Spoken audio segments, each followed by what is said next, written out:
Doctor care homeopathy అన్ని బ్రాంచ్ల్లో free consultation మరియు 25% అన్ని మందులపైన గొప్ప డిస్కౌంట్. పాతోళం అన్నమాట, పాత గ్యాంగ్స్టర్లు మేము. నేను ముట్ట రాజేంద్ర అన్న భలేగుంటుంది అసలు, కామెడీగా. ఓకే, కామెడీ పండించే కామెడీలు కొంచెం విలనిజం అంటే అప్పుడు వాళ్ళలాగా ఇప్పుడు నేను పెద్ద అయింది, మేము ఒకప్పుడు ఎరగదీసాం. భలేగా ఉంటుంది అసలు. సో అది అంటే ఒక మంచి ఎక్స్పీరియన్స్. అంటే ఉందా కాంబినేషన్ సీన్స్ ఉండయా పవన్ కళ్యాణ్? నేనే అన్నారు మరి ఏంటో మనకి అదేలే. ఇంకా ఇది సెప్టెంబర్లో గుంటూరు కారం కమిట్ అవ్వాలి. ఓకే, ఆ తర్వాత ఏమంటే అంటే క్యారెక్టర్ ఏమైనా చెప్పారా? చెప్పారు, డేట్స్ వచ్చేసినాయి. ఓహో, త్రివిక్రమ్ గారు మరి అజయ్ ఘోష్ పిలిపించండి. త్రివిక్రమ్ తోటి ఫస్ట్ టైం. అవునవును, మట్కా కరుణ్ కుమార్ది.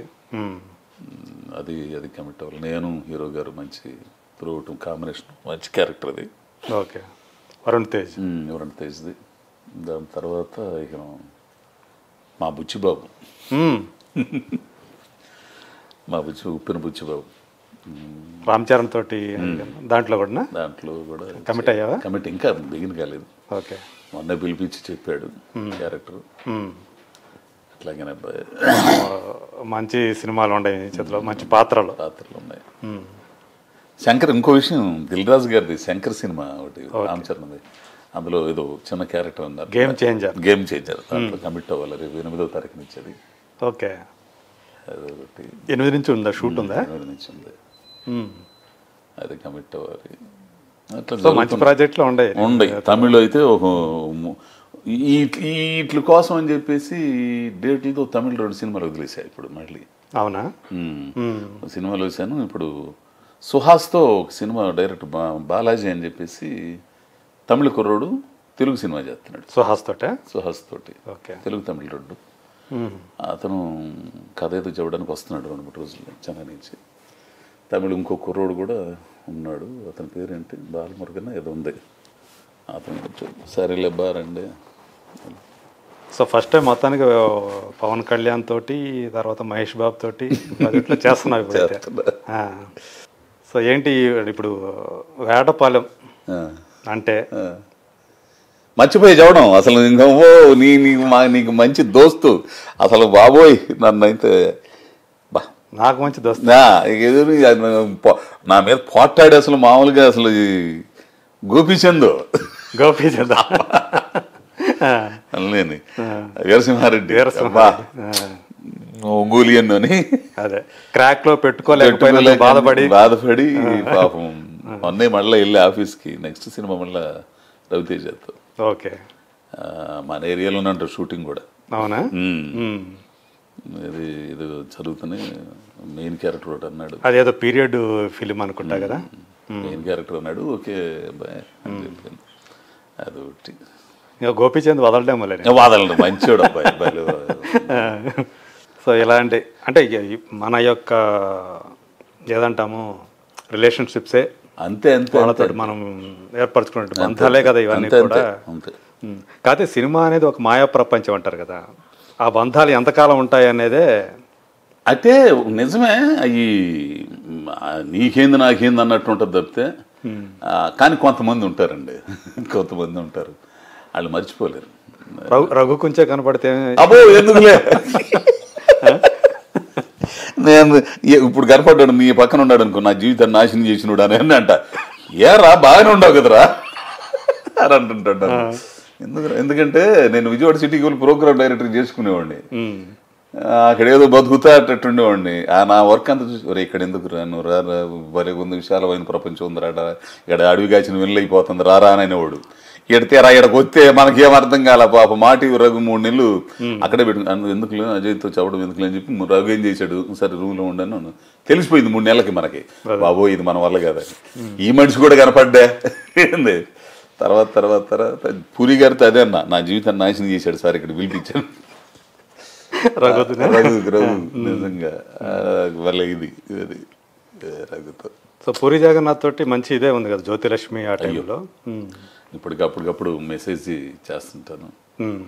మొన్నే మళ్ళీ మెసేజ్ విని త్వరలో మన ఇద్దరం కలిసి చేస్తున్నాం అన్నారా అని అన్నాడు. అంతకంటే ఇంకే కావాలండి. అంటే ఇప్పుడు ప్రజెంట్ సినిమాలో ఉందా? ఏమో తెలియదు మనకి, ఇంకా చేద్దాం అని అన్నాడు. సరేనండి. డబుల్ స్మార్ట్ సంగతి అయితే తెలియదు ఇంకా. సో లైగర్లో రాలేదు ఛాన్స్, రాలేదు. సో ఇప్పుడు ఇంకా చెయ్యాలనుకుంటున్న వాళ్ళు డైరెక్టర్స్ కానీ లేకపోతే యాక్టర్స్ కానీ ఉండారు అట్లా నీకు వీళ్ళతో చెయ్యాలి, వీళ్ళతో కొరటాల గారితో చేయాలండి. మిస్ అయిపోయాను. కొరటాల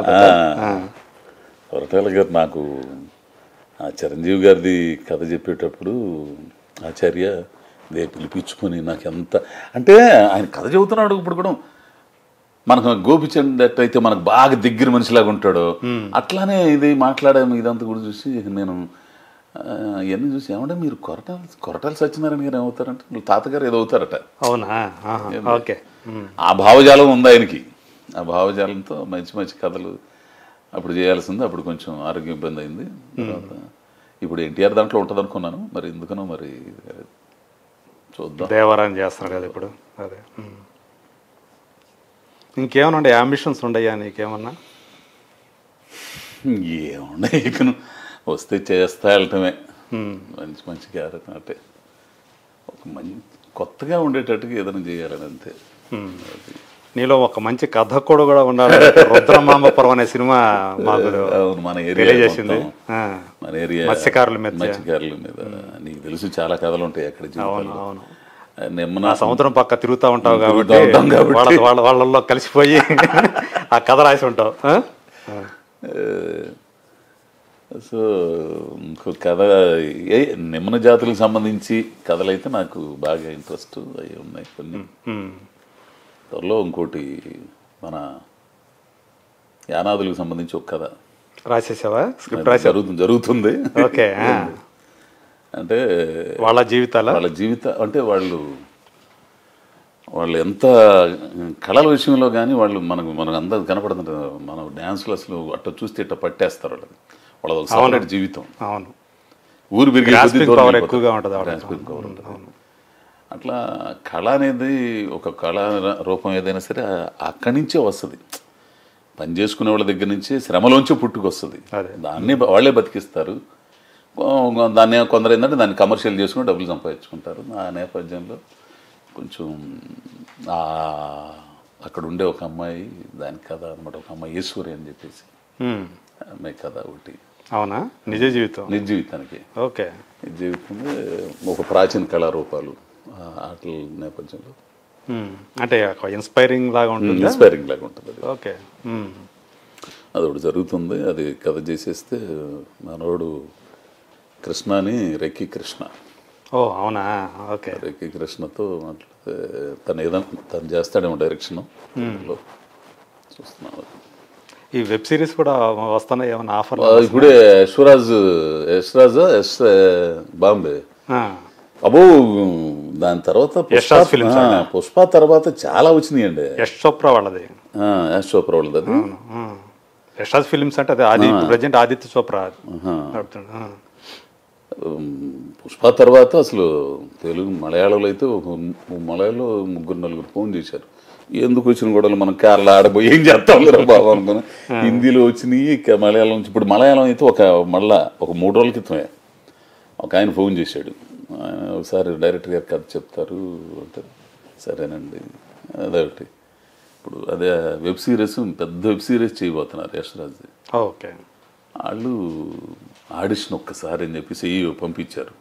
హిందీ అన్నీ కూడా ఎవరినో పంపిస్తున్నారు. ఇది అయిపోయిన తర్వాత పోయి కొంచెం వాళ్ళు ఎక్కడో పిలుస్తారు హోటల్లో, అక్కడ పోయి ఆడిషన్ చేయాలంట. హిందీ అంటే హిందీ మాట్లాడతారా లేదా అని. అయ్యా హిందీ అయితే రాదు నాకు, ఏదో మేనేజ్ చేస్తా క్యాబ్ హోబోవా అని తప్పితే రాదంటే. కాదు చూద్దాం ఒకసారి అని చెప్పారు. మెయిన్ క్యారెక్టర్ అండి అది ఇదంటే చూద్దాం అట్ట. సో మొత్తానికి బాంబే దాకా పాకింది కానీ మనం వెళ్ళలేకపోతున్నాం. నా భయం కొంచెం అది ఎట్లా ఉంటుంది ఏందో. మనం అంటే భాష మీద పట్టుంటే మనం ఏదైనా చేయొచ్చు. ఇప్పుడు తమిళ్ ఉందనుకో, తమిళ్ నాకు కొద్దో గొప్ప ఇది ఉంటుంది. ఆ భాష మీద పట్టు లేకపోతే, భాషను మనం అవగాహన చేసుకోలేకపోతే ఏం చేసినా కానీ కృతజ్ఞంగానే ఉంటుంది. అదే సో దాని దగ్గర కొంచెం ఇది అవుతున్నాను. అదే ఇప్పుడు కొంచెం హిందీ ఇది నేర్చుకుంటా. ఇప్పుడు అనిపిస్తుంది ఏమో హిందీ రాకపోవడం, ఇంగ్లీష్ రాకపోవడం చాలా ఇదైపోయిందిలే. ఇప్పుడు మన కుర్రోళ్ళు అందరూ ఉండరు, కుర్ర డైరెక్టర్లు అందరూ కూడా వాళ్ళు ఎవరు ఇంగ్లీష్లో చెప్పేస్తుంటారు గౌక్కున యా అంటే మనం ఏదో మామూలుగా తలాడియటం. తర్వాత పిలిచి ఏంద్ర ఏమన్నాడు రసా అట్లా భాష నేర్చుకోకపోవడం చాలా ఇబ్బంది అబ్బాయి. అంటే తమిళ్ మాట్లాడగలుగుతావు? తమిళ్ మాట్లాడతాను, పర్లేదు.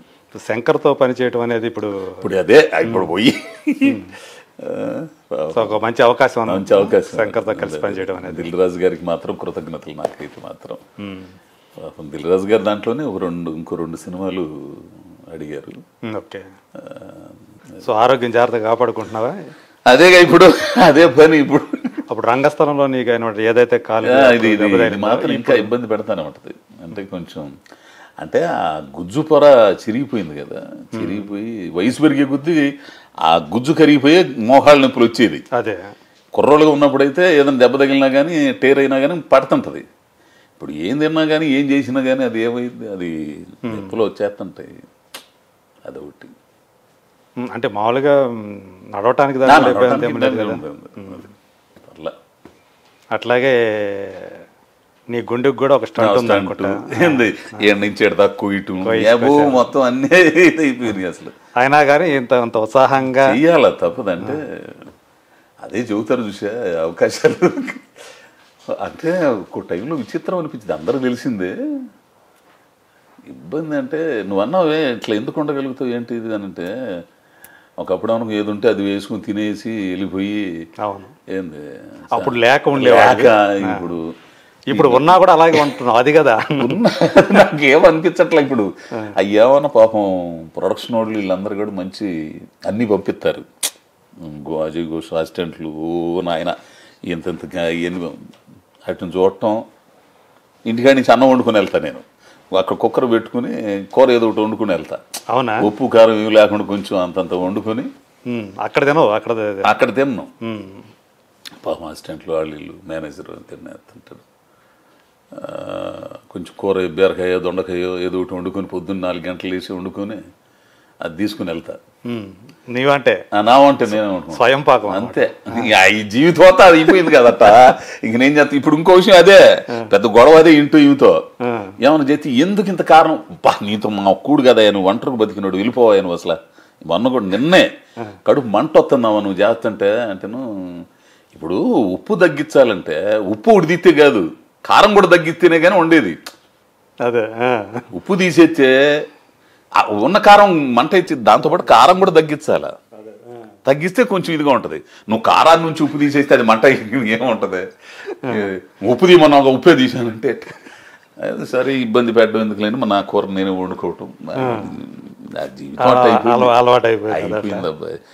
అంటే అంతే చెబుతారు స్వయం వండుకునే వాళ్ళకి ఇంట్లో వండేవాళ్ళు. సో అదే అంతే నీ లైఫ్ స్టైల్ అనేది అదే అంతే పర్మనెంట్ లైఫ్ స్టైల్ లాగా అయిపోయింది. నాకు ఉన్నా లేకపోయినా బొంగు పోసడు ఏం లేదు అసలు. ఇదొకటి ఉండి ఏంది సినిమాలు ఉన్నా లేకపోయినా కానీ ఎట్లా తిరగటం ఏమైనా బతకాలి. కాబట్టి ఇప్పుడు ఆడికి కూడా రెండో వాడికి కూడా ఏదైనా పెళ్లి చేసేసామనుకో ఆడి బతుకుతాడు అవుతుంది. సరే ఇప్పుడన్నా వేషం మార్చాయి అని చెప్పి అంటారా వాళ్ళుగా అసలు వదిలేశారు వాళ్ళు కూడా వదిలేశారు ఈయన ఇంతేలే అని. వాళ్ళకి తెలియదు ఇప్పుడు నాకేం అసలు అనిపించట్లా. ఇప్పుడు అంటే ఎందుకు ఇవన్నీ కూడా ఇక ఏదన్నా ఇక ఉన్న కొద్ది జీవితం అన్నా ఎవరికైనా ఉపయోగపడితే బాగుండు, సమాజానికి దేనికన్నా ఉపయోగపడితే బాగుండు అని ఆలోచిస్తున్నా తప్పితే అదే ఏదైనా కార్యక్రమం జరిగినా అది సామాజిక ప్రయోజనం ఉన్నదైనా వెంటనే వెళ్ళిపోతా ఉంటావు. అవును ఇప్పటికీ అట్లా ఊళ్ళు ఉంటావు అంటే అట్లాంటివి కూడా నువ్వు కూడా ఏదో స్వయంగా చేస్తున్నావు. కొన్నిటిగా నువ్వు ఆర్థికంగా కూడా హెల్ప్ చేస్తున్నావు. ఏం చెబుతాం మనకు ఉన్నంతలో ఏదో ఒకటి చేయాలి కాబట్టి ఇస్తుంటాం అంతే. నువ్వు కూడా ఏమన్నా స్వయంగా ఏదైనా పెట్టి ఒక ఆర్గనైజేషన్ లాగా పెట్టి ఇంకేం లేదు అట్లాంటిదేం లేదు అదేం లేదు. కానీ కొంచెం అట్లా చేసేవాళ్ళకి ఏదైనా చేయటం మనం మన ఊరి స్నేహితులు ఏమంటూ ఉంటారు? ఏమంటారు దక్షిణామూర్తి దక్షిణామూర్తి అయితే ఆడు కూడా రావాలని పాపం రావాలని ఊరా ఈ కుదరదురా. ఉద్యోగం ఏమో వదులుకోలేడు. టీచర్ ఉద్యోగం. మంచి రచయిత ఉండాడురా నీలో, మంచి పాటలు రాయరా అని అదేమన్నా రాస్తుంటారు కదా, రాస్తుంటాడు. రిజైన్ చేసేసి అంతా వచ్చేస్తాండ్రా ఇంకో 2 ఏళ్లలో అని అన్నాడు. వచ్చి నువ్వు స్వయంగా మొత్తం తిరిగితే కానీ తెలియదురా అని చెప్పేసి నేను అంటుంటా. ఈయన ఇంతేలా అనుకుంటుంటారు కొంతమంది. సరే కానీ చేసేదేముంది. అదే శ్రీశ్రీ గారిది ఒక్కటే గుర్తుపెట్టుకుంటాను నేను ఎప్పుడు. ఏంటది? నిప్పులు చిమ్ముకుంటూ నింగికి నేను ఎగబాగితే నిబిడాశ్చర్యంతో వీళ్ళు, నెత్తురుగక్కుంటూ నెల రాలిపోతే నిస్సహాయంగా వీళ్ళే. మేము ఎప్పుడు అనుకున్నారో బాబుడే మా జీగోషుడు మామూలుడు కదండి అన్న. చూడే మాకు తెలుసురా, ఏదైనా తేడా వచ్చి కింద నాకు పెద్ద గాలి నాకు మాట అనుకుంటే అట్లా నాశనం అయిపోయి నేను అదే నోళ్ళు ఉంటాయి. నేనుగా ఉంటే సరిపోయిందిగా, ఎందుకు వచ్చింది కూడా. ఇప్పుడు రేపు ఏమి లేవు, ఇదేమి లేదు. ఇకను ఎల్లకాలం ఉండవు ఈ సినిమాలు, వయసు మీద పడింది.